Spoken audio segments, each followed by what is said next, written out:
Hi friends, welcome to PG novels YouTube channel. நாம இன்னைக்கு கேட்க போற கதை மனதில் உந்தன் ஆதிக்கம். ஆசிரியர் பத்மா கிரகதுரை மேம். வாங்க கதைக்குள்ள போகலாம். போறதுக்கு முன்னால ஒரு முக்கியமான விஷயம். இது வரைக்கும் நம்ம சேனலை சப்ஸ்கிரைப் பண்ணலைன்னா சப்ஸ்கிரைப் பண்ணிக்கோங்க. பக்கத்துல இருக்க பெல் ஐக்கானையும் தட்டி விடுங்க. அப்போதான் நாங்க போடுற வீடியோஸ் உங்களுக்கு நோட்டிபிகேஷனா வரும். சென்ற பதிவில் ஹரிஹரனின் வீடு ஏதோ மர்மம் சுமந்து இருக்க, அங்கிருந்த சமையல்காரி மல்லிகா ஜீவிதாவை மட்டமாக நடத்தினாள். ஹரிஹரன் அவளுக்கு மரியாதை கொடுக்க வேண்டும் என்கிறான். மாடியில் ஒரு அறையை திறக்க சாவியின்றி பூட்டி கிடக்கிறது. தனது எஸ்டேட்டை சுற்றி பார்க்க மனைவி குழந்தையை அழைத்து செல்கிறான் ஹரிஹரன். இனி நடக்கப் போவது என்ன? வாங்க கதையை கேட்டு தெரிஞ்சுக்கலாம். அத்தியாயம் 13. ஜீப் கேட்டினுள் நுழையும் போதே ஜீவிதா வீட்டினுள் அதை கவனித்து விட்டாள். மல்லிகா மாடியில் இருந்தாள். அவள் இருந்தது அந்த பூட்டப்பட்ட அறை, ஸ்வேதாவின் அறை. அங்கிருந்த ஜன்னல் வழியாக வெளியே இவர்கள் காரை பார்த்தபடியே நின்றாள். ஜீப்பை முழுவதுமாக நிறுத்தும் முன்பாக கீழிறங்கி ஓடுபவளை புரிந்து கொள்ள முடியாமல் பார்த்தான் ஹரிஹரன். ஜீவிதா, மெல்ல போ, எதுக்காக ஓடுற? ஈசனை தூக்கி கொண்டு அவன் பின்னால் வரும் முன் ஜீவிதா மாடிக்கு போயிருந்தாள். ஆனாலும் அவ்வளவு வேகமாக அவள் வந்ததற்கு பலன் இல்லை. மல்லிகா அந்த அறையை பூட்டிவிட்டு வெளியே வந்திருந்தாள். ஓரக்கண்ணால் இவளை பார்த்தபடி அந்த அறையை பூட்டி சாவியை எடுத்து தனது கழுத்தில் போட்டிருந்த சங்கிலியோடு நிதானமாக கோர்த்தாள். பின்னர் சேலை மடிப்பிற்குள் செயினை மறைத்துக் கொண்டு ஓரக்கண்ணால் இவளை பார்த்தபடி ஒரு விதமான சிரிப்போடு கீழே இறங்கி போய்விட்டாள். ஜீவிதா அப்படியே அதிர்ந்து நின்றாள். ஜீவி, என்னாச்சுமா? ஹரிஹரன் அவள் தோளை தொடவும் உணர்வுக்கு வந்தவள், சாவி, இந்த ரூம் சாவி. அவன் கண்களில் சலிப்பு தெரிந்தது. இத விட மாட்டியா நீ? அந்த சாவிதான் எங்கேயோ தொலைஞ்சிடுச்சுன்னு சொன்னனே. இல்ல, அது மல்லிகா கிட்ட இருக்குது. விட்டா அவ இடுப்புல செருகிக்கிட்டு இல்லைங்கிறாம்பியே. எதையாவது ஒளராம வா. அவள் கையை பற்றி இழுத்து கொண்டு போனான். கண்டதையும் நினைச்சு மனச குழப்பிக்காம கொஞ்ச நேரம் தூங்குடா. கட்டிலில் படுக்க வைத்து பரிவாக தலையை வருடினான். உள்ளுக்குள் பல குழப்பங்கள் உருள கண்களை இறுக மூடிக்கொண்டாள் ஜீவிதா. மல்லிகாவின் கழுத்து செயினை செக் பண்றீங்களா? ஹரிஹரன் அதிர்ந்தான். பேசாம படுத்து தூங்குமா? முடிஞ்சா செக் பண்ணி பாருங்க. முனகியபடி தூங்கி போனாள். ஜீவிதா மீண்டும் எழுந்தபோது பின்மாலை ஆகிவிட்டது. மூடியிருந்த ஜன்னலையும் தாண்டி குளிர் எங்கிருந்தோ உள் நுழைந்து உடலை குத்தியது. இதென்ன குளிரு, விஷம் போல. நினைத்தபடி எழுந்து லேசாக ஜன்னலை திறந்தாள். வெளிப்புறம் வெண்புகையாக பனி பரவி கிடந்தது. உடலை சிலிர்த்து கொண்டு கதவை மூட நினைத்தவள் திடுக்கிட்டாள். அந்த குளிரில் பனிமூட்டத்திற்கிடையே ஈசன் நடந்து போய்க் கொண்டிருக்கிறான். இதென்ன, குழந்தை தனியாக எங்கே போகிறான்? ஜீவிதா குரல் எடுத்து கத்தி அவனை அழைக்க நினைத்த போதுதான் கவனித்தாள். அவன் பின்னால் ஹரிஹரனும் போய்க் கொண்டிருந்தான். சற்றே ஆசுவாசம் அடைந்தவள் இருவரும் எங்கே போகின்றன? பனிப்படலத்திற்கிடையே கண்களை கூர்மையாக்கி பார்த்தாள். அதிர்ந்தாள். இருவரும் சென்று கொண்டிருந்த பாதை மல்லிகாவின் வீடு. ஓரமாக இருந்த சிறு மர வீட்டில்தான் அவள் வசித்து வருகிறாள். அங்கே இவர்கள் இருவருக்கும் என்ன வேலை? ஜீவிதா வேகமாக அறையை விட்டு வெளியே வந்து மரப்படிகள் சப்தம் எழுப்ப திடும் திடும் என வெளியே வந்தாள். வீட்டின் பின்புறம் ஓட ஆரம்பித்தாள். இப்போது பனி அடர்த்தியாக விழ ஆரம்பித்திருக்க புகையும் அடர்ந்திருந்தது. எதிரில் இருப்பது தெரியாமல் சில நிமிடங்கள் அப்படியே நின்று அங்கும் இங்கும் தேடி கண்களை கூர்மையாக்கி பாதையை கண்டுபிடித்து வேகமாக ஓடி வீட்டை அடைந்து கதவை தள்ளினாள். அது இறுக உள்ளே தாளிடப்பட்டிருந்தது. சட்டென எழுந்த ஆவேசத்தோடு கதவை ஓங்கி ஓங்கி அடிக்க வேகமாக தாழ்த்திருந்த கதவின் பின்னே நின்றிருந்தான் ஹரிஹரன். ஜீவி, என்னடா? ஜீவிதாவின் பார்வை வீட்டிற்குள் பரபரப்பாய் பாய்ந்தது. உள்ளே சிக்கனமான விளக்கு வெளிச்சம் நிறைய இருளையும் கொஞ்சம் ஒளியையும் கொடுத்து கொண்டிருக்க ஜீவிதா விழிகளை கூர்மையாக்கி தேடினாள். உள்ளறையில் இருந்து மல்லிகா வெளியே வந்தாள். பாதி இருளும் பாதி ஒளியுமாக தெரிந்த அவள் முகத்தில் ஒரு வகை அமானுஷ்யம். கண்களை அகலமாக்கி உருட்டி விழித்தபடி இவளை பார்த்திருந்தவளது தோள்களில் ஈசன். ஒரு கையால் அவனை அணைத்தவள் மறு கையை குழந்தையின் கழுத்தடியில் வைத்து காற்றில் இழுத்து காட்டினாள். சிவுக்! ஐயோ! ஹரி! நம்ம குழந்தை தம்பு! ஐயோ, அவனை காப்பாத்துங்க! அவன் கழுத்து சீவரா! காப்பாத்துங்க என்று கதறினாள். ஏய், என்னடி ஒளர்ற? இப்ப நீ ஏன் இங்க வந்த? ஹரிஹரன் அவள் தோள் தொட்டசைத்து கேட்டுக்கொண்டிருக்கும் போதே மயங்கி விழுந்தாள். திறந்து வைத்திருந்த ஜன்னல் வழியாக சூரிய கீற்று கட்டில் வரை வந்து இதமாக ஜீவிதாவை தீண்டி எழுப்பியது. இன்னமும் முந்தின இரவு குளிர் உடல் முழுவதும் உறைந்து கிடப்பது போன்ற பிரம்மையில் இருந்தவள் இந்த இதக்கதிர் வருடலில் சுகமாக உணர்ந்து மெல்ல கண் விழித்தாள். உடனேயே தன் அணைப்பிற்குள் ஒடுங்கி கிடந்த குழந்தையை உணர்ந்தவளின் உள்ளம் வெகுவாகவே அமைதியுற்றது. பெரு நிம்மதியோடு குழந்தையை அணைத்தாற் போல அப்படியே படுத்திருந்தாள். அரை கதவை திறந்து ஹரிஹரன் உள்ளே வந்தான். எழுந்துட்டியா? காய்ச்சல் இருக்குதா? கன்னத்தில் கை வைத்து ஆராய்ந்தான். காய்ச்சல் இருந்ததா எனக்கு? கேட்டவளை வெறுமையாய் பார்த்தான். எதிர்ல வர ஆள் தெரியாத அளவுக்கு பனி வீசிக்கிட்டு இருக்கும் போது மெல்லிய இரவு உடையோட பனிக்குள்ள ஓடி வந்தவள காய்ச்சல் பாதிக்காதா? ஜீவிதா முன் தினத்திற்கு நினைவுகளை ஓடவிட்டாள். ஓ, அதனாலதான் அப்போ அவ்வளோ குளிர் இருந்ததா? இன்னமும் அதே குளிர் இருப்பது போல உடலை குறுக்கிக் கொண்டாள். ஹரிஹரனும் ஈசனும் குளிர் பாதுகாப்பு உடைகளோடு நடந்து போனது நினைவில் வந்தது. சாரி, ஏதோ ஞாபகத்துல படுக்கையில இருந்து எழுந்ததும் அப்படியே வந்துட்டேன். நீங்க அங்க என்ன செஞ்சீங்க? எவ்வளவோ மறைக்க பார்த்தும் அவள் கேள்வியில் சந்தேகம் துணித்துவிட ஹரிஹரன் எரிச்சலாக பார்த்தான். மல்லிகாவுடைய அம்மா படுக்கையில இருக்கவங்க. அவங்களுக்கு திடீர்னு உடம்பு மோசமாயிடுச்சு. டாக்டரை வரவழைச்சிருந்தேன். அவங்கள பாக்குறதுக்கு போனேன். எதுக்காக கதவை அந்த இடி இடிச்ச? நீங்க எதுக்காக கதவை பூட்டிக்கிட்டு அவ அம்மாவை பாத்தீங்க? முட்டாள்! இந்த பனி பிரதேசத்துல பனி கொட்டிக்கிட்டு இருக்கும் போது கதவை பூட்டி வைக்காம திறந்தா போடுவாங்க? ஜீவிதா தன் தலையில் தானே தட்டிக்கொண்டாள். சாரி. மன்னிப்பு கேட்டுக்கொண்டவளுக்கு முதல் நாள் அங்கே நடந்த நிகழ்வில் தன் கண்கள் மீது இப்போது சந்தேகம் வந்துவிட்டது. மல்லிகா உண்மையிலேயே குழந்தையை கொன்று வந்து அப்படி ஜாடை காட்டினாளா இல்லையா? குழம்பினாள். அவள் முகத்தை பார்த்தபடி இருந்த ஹரிஹரன் வா என்று குழந்தையோடு காரில் ஏற குழப்பத்தோடு அமர்ந்தாள். எங்க போறோம்? சொல்றேன், கொஞ்சம் தூங்கு. அவளுக்கு சீட் பெல்ட் போட்டுவிட்டு காரை எடுத்தான். கார் வீட்டை விட்டு விலகும் போது பார்வை ஜன்னலுக்கு போக உள் நின்றபடி உற்சாகமாக இவளுக்கு கையசித்துக் கொண்டிருந்தாள் மல்லிகா. போ போ என்பதான ஜாடை கையசிப்பு. சட்டென விதிர்த்துவிட பார்வையை திருப்பிக் கொண்ட ஜீவிதாவிற்கு தலைக்குள் புழுக்கள் நெளிவது போல் இருந்தது. பின்னால் சாய்ந்து அமர்ந்து தூங்கிப் போனாள். இறங்கு ஜீவிதா!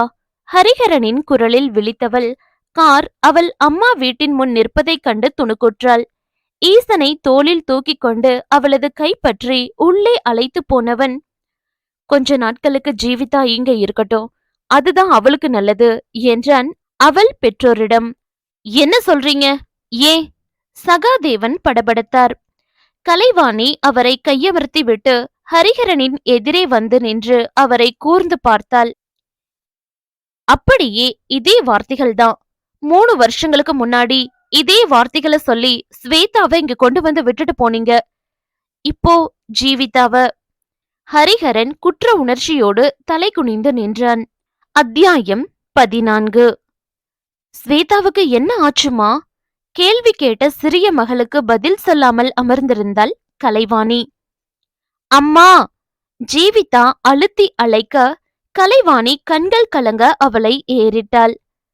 இதோ இப்படித்தான் நேத்து நீ வந்து நின்னையே, அது மாதிரிதான் ஸ்வேதாவோ அன்னைக்கு வந்து நின்னா.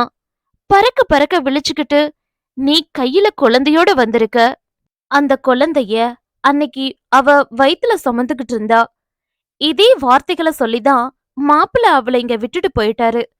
அதுக்கு பிறகு இங்க ஸ்வேதாவுடைய நடவடிக்கைகள் கொஞ்சம் குழப்பமா இருந்தது. தனக்குள்ளேயே பேசிக்கிட்டா, சிரிச்சா, அறைய பூட்டிக்கிட்டு தனிமையில யாருடையோ ஏதேதோ பேசினா. வயித்த பிடிச்சுக்கிட்டு என் குழந்தைன்னு புலம்புவா. நான் அவகிட்ட உட்காந்து பேச முயற்சி பண்ணா அறைக்குள்ள போய் பூட்டிக்குவா. இங்க டாக்டர் கிட்ட அழைச்சிட்டு போய் காட்டுன. பிரசவம் நெருங்குற நேரம் சில பெண்களுக்கு இது போன்ற குழப்பமான மனநிலை ஏற்படலாம். நிறை மாத கர்ப்பத்துல இருக்கும்போது நாம எந்த ட்ரீட்மெண்ட்டும் பார்க்க வேண்டாம், முதல்ல குழந்தை பிறக்கட்டும்னுட்டாங்க. நான் வேலைக்கு லீவு போட்டு பக்கத்துல இருந்தே ஸ்வேதாவை கவனிச்சுக்கிட்டேன்.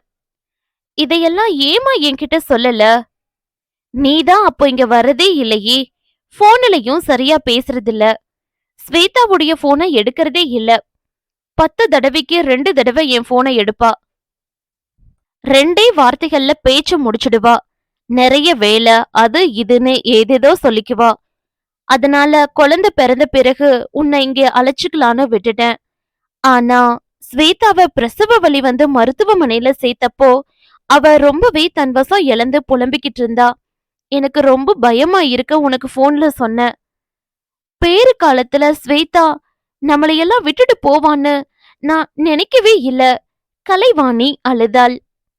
ஆனா நான் நினைச்சேன். உள்ளே வந்தார் சகாதேவன். எனக்கு இந்த சந்தேகம் முதல்லயே இருந்தது. ஸ்வேதாவுடைய மரணத்துக்கு காரணம் ஹரிஹரன் தான். அப்பா! ஜீவிதா கத்த.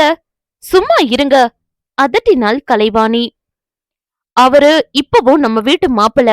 சும்மா எதையாவது பேசிக்கிட்டு இருக்காதீங்க. இன்னமும் பேச என்னடி இருக்கு? இப்படித்தான் முதல்ல இருந்தே மாப்பிள்ளைன்னு வாய மூடி வச்சுட்டு. எனக்கு ஆரம்பத்துல இருந்தே ஹரிஹரன் மேல சந்தேகம். அவரு ஸ்வேதாவை எதையோ சொல்லி மிரட்டி கல்யாணம் பண்ணிக்கிட்டாரு. எதையாவது மனம் போனபடி பேசாதீங்க. அவங்களுடைய கல்யாணம் முடிஞ்சப்போ ஸ்வேதாவுடைய நிலைய மறந்துட்டீங்களா? அப்படி மிரட்டியெல்லாம் ஒருத்தரை திருமணம் முடிக்க முடியாது. ஏன் முடியாது? நம்ம கண் எதிரிலேயே நம்ம பார்க்கல. இதோ நம்ம ஜீவிதாவை மிரட்டித்தானே அவர் கல்யாணம் முடிச்சாரு. அது குழந்தைக்காக என்றபோது கலைவாணியின் குரல் இறங்கிவிட்டது. அதேதான். இப்போ ஜீவிதா கையில இருக்க குழந்தைய காட்டி, அப்போ ஸ்வேதா வயித்துல இருந்த குழந்தைய காட்டி, இப்படித்தான் ஹரிஹரன் 2 பேரையுமே மிரட்டி ஏமாத்துனதா நான் நினைக்கிறேன். சகாதேவன் சொல்ல சொல்ல முழுக்க முழுக்க மறுக்க முடியாமல் இரு பெண்களும் அமைதியானார்கள். ஜீவிதாவின் மண்டைக்குள் புழுக்களின் குடைச்சல் அதிகமானார் போல் இருந்தது. மகள் நெற்றி பொட்டுகளை அழுத்திவிட்டு தலையை தாங்கிக் கொள்வதைக் கண்ட பெற்றோர் பதறின. வேண்டாமா, நீ வேற எதையும் நினைக்க வேண்டாம், ரொம்ப ஸ்ட்ரெயின் பண்ணிக்காத, வந்து படுத்து நல்லா தூங்கி எழு. கலைவாணி மகளை உள்ளே அழைத்து போய் படுக்க வைத்தாள். கண்களை இறுக மூடிக்கொண்டு படுத்திருந்த ஜீவிதாவின் மூளைக்குள் காட்டருவி ஒன்று ஆக்ரோஷமாக பாய்ந்து கொண்டே இருந்தது. கிளைகளையும் பாறைகளையும் மரங்களையும் உருட்டி தள்ளியபடி நொடிக்கு நொடி வேகம் எடுத்தது அது. நிம்மதியற்ற ஒரு உறக்கத்தின் பின் திடுக்கிட்டு வெளித்த ஜீவிதா அரக்க பறக்க எழுந்து அம்மாவை தேடினாள். அம்மா, அப்பா! வீட்டின் பின்பக்க தோட்டத்தில் ஈசனுக்கு உணவூட்டிக் கொண்டிருந்த கலைவாணி மகள் வந்து நின்ற கோலத்தில் பதறினாள். ஜீவி, என்னம்மா, எதுக்கு இப்படி ஓடி வர? அம்மா, கேட்க மறந்துட்டேன். அங்க மல்லிகாங்கிறவள பத்தி. எந்த மல்லிகாவ கேக்குற? அங்க எஸ்டேட் வீட்ல சமையல் செஞ்சுக்கிட்டு இருந்தவ. அது பேச்சியம்மா. இல்லம்மா, மல்லிகா ஒல்லியா உயரமா கீச்சு குரலோட. ஓ, நீ பேச்சியம்மா மகள சொல்றியா? அவ சமையல்காரியா என்ன? என்னம்மா இப்படி கேக்குறீங்க? ஆமாமா, கல்யாணத்துக்கு பிறகு ஸ்வேதாவை அங்க கொண்டு விட்டு 10 நாட்கள் வர அவ துணைக்கு அங்கேயே இருந்தேன். அப்போ பேச்சியம்மா தான் அங்க இருந்தாங்க. அவங்க மாப்பிள்ள வீட்டினருக்கு ஏதோ தூரத்து உறவாம். அவரை கவனிச்சுக்கிறதுக்குன்னு அங்க வந்து இருக்கிறதா மாப்பிள்ள சொன்னாரு. ஓ, சரிதான். நீங்க சொல்றது மல்லிகாவுடைய அம்மாவ. அவங்க இப்போ உடம்பு சரியில்லாம படுக்கையில இருக்காங்க. அடடா, உடம்புக்கு என்ன? ரொம்ப நல்லவர் தெரியுமா? அது தெரியல. அவர் மக மல்லிகா தான் இப்போ இங்க சமையல் செய்யறா. ஏய், அந்த பொண்ணு நிறைய படிச்சிருக்காளாம். என் மக கலெக்டராவான்னு பேச்சியம்மா பெருமையா சொல்லியிருக்காங்க. அவள சமையல்காரின்னு சொல்லாத, சொந்தங்கிறதால ஒரு உதவிக்காக இருப்பாளா இருக்கும். ஓ, அவசர ஆத்திர உதவிக்கு வந்த உறவுக்காரிய வேலைக்காரியா நான் நடத்தியதாலதான் அவளுக்கு அவ்வளோ கோபமா? அதனாலதான் ஈசன கொ- கொன்னுடுவேன்னு. ம்ஹும். மல்லிகா ஜீவிதாவின் எந்த கணிப்பு வட்டத்திற்குள்ளும் அடங்காமல் திமிரி வெளியேறினாள். மல்லிகா அக்காட்ட எப்படி பழகுனாமா? தெரியலையேமா. நான் அங்கிருந்த நாட்கள்ல மல்லிகாவை பார்த்ததே இல்ல. ஹாஸ்டல்ல தங்கி படிச்சுக்கிட்டு இருந்ததா பேச்சியம்மா சொல்வா. அப்போ ஸ்வேதாவும் மல்லிகாவும் சந்தித்து கொண்டதே கிடையாதா? அல்லது அம்மாவும் மல்லிகாவும் சந்தித்து கொண்டதில்லையா? ஜீவிதாவின் மண்டை புழுக்கள் அதிகம் குடைந்தன. ஒரே ஒரு சின்ன முடிச்சு இருக்கிறது. அதை அவிழ்த்தால் புதிர் அத்தனையும் வெளிவந்துவிடும். ஆனால் அந்த முடிச்சு யாரிடம் இருக்கிறது என்றுதான் தெரியவில்லை. ஜீவிதா நெற்றியை பிடித்துக்கொண்டு மீண்டும் படுத்துவிட்டாள். அத்தியாயம் 15. ஹலோ, நீங்க ஜீவிதா தானே? கேட்ட குரலுக்கு திரும்பி பார்த்தவளின் பார்வையில் பட்ட இளைஞனை இதற்கு முன் பார்த்த நினைவு சுத்தமாக இல்லை. "ஆ- ஆமா. நீங்க யாரு?" "என்னங்க, என்ன தெரியலையா? நான் தான் பிரவீன்." அப்துல் கலாம் என தன்னை அறிமுகப்படுத்திக் கொள்ளும் விஞ்ஞானி போஸில் நின்றிருந்தவனின் முகம் இவள் மீது வெளிப்படையாக ஜொல் ஊற்றிக் கொண்டிருந்தது. ஜீவிதாவிற்கு உஸ் என்றிருந்தது. வீட்டிற்குள்ளேயே அடைந்து கிடப்பதில் மண்டை புழுக்களின் எண்ணிக்கை அதிகமாவதாக உணர்ந்தவள் சற்றே வெளி சுவாசத்திற்கென இந்த ரெஸ்டாரண்ட் பார்க்கில் வந்து அமர்ந்திருந்தாள். இங்கேயும் இது போன்ற இம்சைகள். நம்ம தமிழக முதல்வர் மு.க. ஸ்டாலின் இல்ல? ஜீவிதா கேட்க அவன் முகத்தில் உற்சாக பலூன்கள் டப் டப் என வெடித்தன. சை, கலாய்ச்சிட்டீங்களே அண்ணி. கண்களை கசக்கி மூக்கை உறிஞ்சினான். அண்ணியா? ம், அப்படிதான் கூப்பிடணுமா. மகா பெரியவர், அந்த ஹரியோட உத்தரவு. ஓ, நீங்க ஹரியோட தம்பியா? ம், இந்த ஹரி மட்டும் உடனே தெரியுதாக்கும். அவனை ஆச்சரியமாக பார்த்தாள். பாருங்க தம்பி, ஹரி ஏன் கணவர், நினைவுபடுத்தினாள். கணவர் எனும்போது தன் காதுகளை கையால் பொத்தி எடுத்தவன், அந்த ஒரே கவலைதாங்க எனக்கு உங்க கல்யாணம் முடிஞ்ச நாள்ல இருந்து. ஜீவிதாவிற்கு புன்னகை வந்தது. இவன் இன்னமும் கல்லூரி காலத்திலிருந்து வெளிவரவில்லை. எங்க கல்யாணத்துக்கு நீங்க வந்திருந்தீங்களா? வந்தேன். அப்பாவும் அம்மாவும் இழுத்துட்டு வந்தாங்க. ஐயோ, ஏன் அப்படி? பின்ன என்னங்க, இங்க ஒருத்தன் ஒரு கல்யாணத்துக்கே திக்கி திணறிட்டு இருக்கும்போது அண்ணக்கார 2 3ன்னு போனா எரிச்சல் வராதா? அந்த கல்யாணத்தை மனதார அட்டன் பண்ண முடியுமா சொல்லுங்க? ஜீவிதாவின் முகம் வாடியது. நீங்க ஏன் ஜீவிதா இந்த கல்யாணத்துக்கு ஒத்துக்கிட்டீங்க? என்ன தலையெழுத்து உங்களுக்கு? பிரவீனின் பார்வை அவள் முகத்தை தோண்டி துருவியது. பிடிச்சதாலதான். வறட்சியாய் வார்த்தைகளை உதிர்த்தாள். யார? ஹரியையா? நான் நம்ப மாட்டேன். ஹரி உங்களை மிரட்டிதான் கல்யாணம் செஞ்சான்னு எனக்கு நல்லாவே தெரியும். பயமும் கலக்கமுமா ஹரி பக்கத்துல கோவில்ல நின்றிருந்தீங்களே, எனக்கு மனச என்னவோ செஞ்சது தெரியுமா? பிரவீன் பேசிய வசனம் சிரிப்பை தர, அட, அப்பவே என்ன காப்பாற்றிருக்கலாமே தம்பி, புன்னகையோடு கேட்டாள். பிரவீன் ஞே என விழித்தான். அது வந்து அப்போ நான். நீங்க தான் தம்பி. இந்த வீரதீர பராக்கிரமசாலி என்ன காப்பாத்தாட்டா யாரத்தான் நான் நம்ப முடியும்? சொல்லுங்க தம்பி. பிரவீன் நிறைய கவலையோடு அவளை ஏறிட்டான். என்ன இப்படித்தான் அழைப்பீங்களா? வேறு மாதிரி மாற்ற முடியாதா? ஜீவிதாவிற்கு குபீரென சிரிப்பு வந்தது. சிரிக்காதீங்க. இவ்ளோ அழகான பொண்ணுக்கு தம்பியா இருக்க நான் விரும்பல. இந்த தம்பியின் அர்த்தம் கொழுந்தன் தம்பி, அதாவது கணவரின் தம்பி. அதாவது கணவரின் தம்பி என் தம்பி போல். உடன் பிறந்தார் போல கொழுந்தனையும் நடத்தணுங்கிறதுக்காகவே இந்த தம்பிங்கிற அழைப்ப வளமைப்படுத்தியிருப்பாங்களோ தம்பி. ஐயோ, இரு கைகளையும் கோர்த்து தன் தலைக்கு மேல் வைத்து கொண்டவன், தெய்வமே, தெரியாம கேட்டுட்டேன். தம்பி, சின்ன தம்பி, பெரிய தம்பி, எப்படி வேணும்னாலும் அழைச்சுக்கோங்க. இந்த உறவுமுறை ஆய்வை மட்டும் விட்டுடுங்க. ஜீவிதா கலகலவென சிரிக்க அவளை பார்த்தபடி இருந்தவன், இப்படி மனசு விட்டு சிரிக்கும்போது சௌதாமினிய நினைவூட்டுறீங்க என்றான். சௌதாமினி யாரு? சொல்றேன். எனக்கு ஒரு சந்தேகம். ஈசனுடைய அப்பா யாரு? பிரவீன், ஜீவிதா அதட்ட இரு கையுயர்த்தியவன், எனக்கு ஹரி மேல அவ்ளோ நம்பிக்கை கிடையாது. உங்கள கல்யாணம் பேசி முடிக்கிறதுக்காக என் அப்பா அம்மாவுக்கு வருஷத்துக்கு 10 கோடி தரதா பேரம் பேசினவன். என்ன சொல்றீங்க? அது எப்படி? ஹரிஹரன் வீட்டினர் போராடி இந்த எஸ்டேட்ட அவங்க பங்கா வாங்குனாங்க. அதோட லாபம் முழுக்க இப்போ ஹரிக்கு மட்டுமே. அதுல இருந்து 2% அவங்க மகனுக்கு, அதாவது எனக்கு தரதா பேசி என் அம்மா அப்பாவ உங்கள பொண்ணு கேட்டு வர செஞ்சான். அந்த பங்கீட்டு விபரம் பேசத்தான் இப்போ நான் வந்தேன். ஜீவிதா யோசனையில் விழ, எங்க குடும்பத்துல ஹரிஹரன் குடும்பத்தை கொஞ்சம் ஒதுக்கியே வச்சிருப்போம். எங்க முன்னிலையில முன்னேறி காட்டணுங்கிற வெறி அவங்க குடும்பத்துல ஹரிஹரனுக்கு கொஞ்சம் அதிகமாகவே இருக்கு. பணம் சம்பாதிக்க, குடும்ப மரியாதைக்காக அவன் என்ன வேணும்னாலும் செய்வான். அப்படி அவன்கிட்ட ஏதோ விஷயத்துல மாட்டினவங்களா உங்க குடும்பத்தினர்? ஹரிஹரனுடைய நோக்கம் நீயா ஜீவிதா? பிரவீன் பேச பேச ஜீவிதாவின் நெற்றி பொட்டு தெறிக்க துவங்கியது. ஏன் இருக்கக்கூடாது? கல்லூரி காலத்து காதலிய அடையிற லட்சியம் இருக்கலாம் தானே? பிரவீன் சற்று முன் கேட்ட கேள்வி அவள் மனதினுள் விஸ்வரூபம் எடுத்தது.